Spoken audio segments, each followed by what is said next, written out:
Islamophobia. Oxford English اور Urdu dictionary میں phobia کی تعریف ان الفاظ میں کی گئی ہے: ذہن کی مریضانہ کیفیت جو کسی طرف سے خوف یا نفرت کی صورت میں ظاہر ہوتی ہے فوبیا کہلاتی ہے۔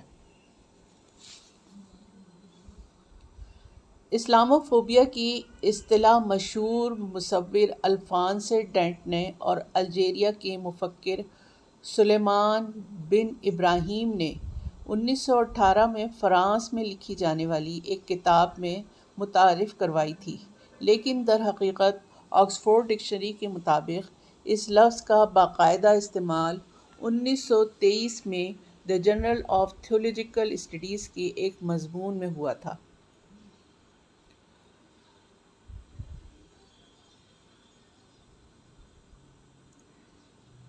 اسلاموفوبیا کی اصطلاح کا استعمال برطانیہ کے ایک ادارے رینمیٹرز نے 1997 میں ایک رپورٹ میں بھی کیا تھا، جس کا عنوان تھا اسلاموفوبیا سب کے لیے چیلنج۔ اس رپورٹ کے مطابق اسلاموفوبیا کوئی ایک خوف نہیں بلکہ بہت سے خوفوں کا مجموعہ ہے۔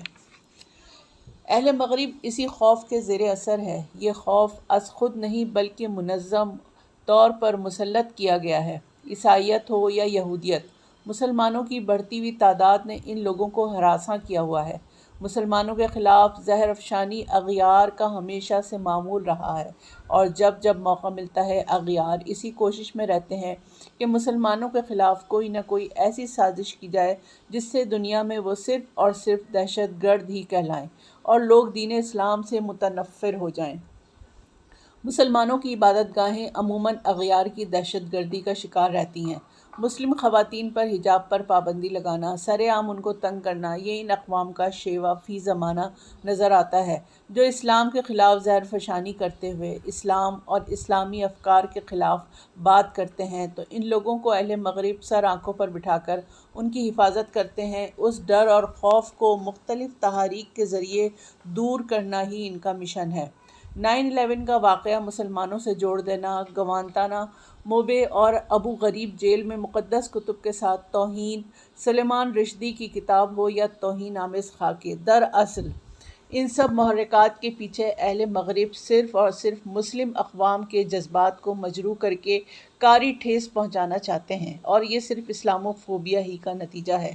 پوری دنیا میں مسلمانوں کو خونخوار، دہشت گرد، دہشت پسند اور امن کے لیے خطرے کی علامت کے طور پر پیش کیے جانا، گستاخانہ خاکوں کے خلاف مسلمانوں کے پرامن احتجاج کو دہشت گردی گرداننا، اسلام کے خلاف نفرت ظاہر کرنا، ان کے اندر کا خوف ہے جو اسلاموفوبیا کی شکل اختیار کر گیا ہے۔ ایک طویل عرصے سے یورپ اور امریکی اخبارات مسلمانوں کے خلاف من گھڑت کہانیاں شائع کر رہے ہیں، کیونکہ اسلاموفوبیا مغرب اور اہل یورپ میں خوف کی صنعت کا درجہ اختیار کر چکا ہے۔